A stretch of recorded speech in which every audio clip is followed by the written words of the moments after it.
এই আচার টাচারগুলো করা হলো। বাসন মেজেছি, রান্নাঘরে অনেক বাসন জমে গেছিলো, সব মাজলাম। দাঁতে শাক লেগে আছে নাকি।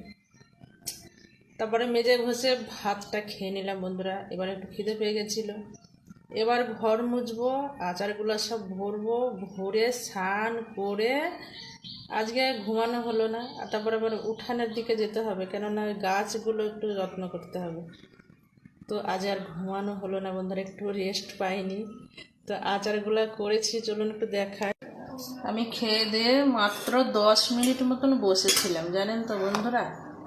আর 10 মিনিটে মনে হচ্ছে যেন আমার ঘুম চলে আসছে।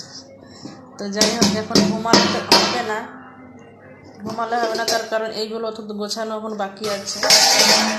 এই দেখুন, আমি আচার করেছি। আচারটা ঠান্ডা হলে বয়েমে ভরবো।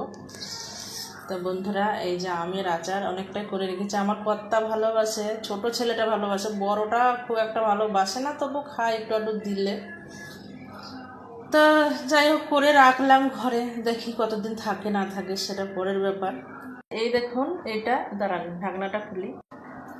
এই দেখুন, এইটা হচ্ছে তেল আচার।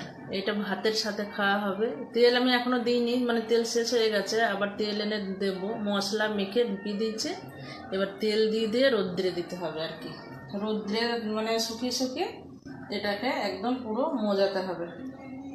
আর এইটা হচ্ছে কুচু কুচু করে আমের, এটা সর্ষে আচার, সর্ষে, কাঁচা লঙ্কা আর তেল। এতেও তেল বেশি দেওয়া নেই, অল্প দিয়েছি। এই যে এটাতেও তেল দিতে হবে, এক বয়ান করে সব তেল দিয়ে দেবো, দিয়ে রোদ্রে দুটোকেই শুকাতে হবে। এই দুটো হচ্ছে আমার তেল আচার, এটা সর্ষে তেল কাঁচা লঙ্কা আচার, আর এটা হচ্ছে শুধু তেল মশলা আচার। আর এটা তো মিষ্টি আচার।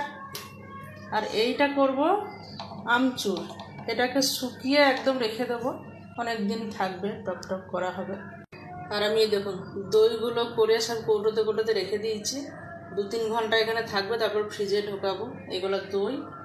আর বাসনের পাল্লাটা দেখুন, কত বাসন হয়েছিল এই সব করাতে। যাই হোক, বাসন মাজা হয়ে গেছে, এখন শুধু ঘর দুয়ারটা মুছবো। মুছে স্নান টান, মাথায় আজকে আর স্নান করতে পারবো না, আজ আর মাথায় স্নান করা যাবে না। এমনি গাটা ধোবো, ধুয়ে একটু আবার ঠাকুর পুজো দিতে হবে, তারপরে আবার একটুখানি রেস্ট নেব। তো বন্ধুরা, টাটা, শুভ বিকেল, সন্ধে হতে চললো। টাটা বন্ধুরা।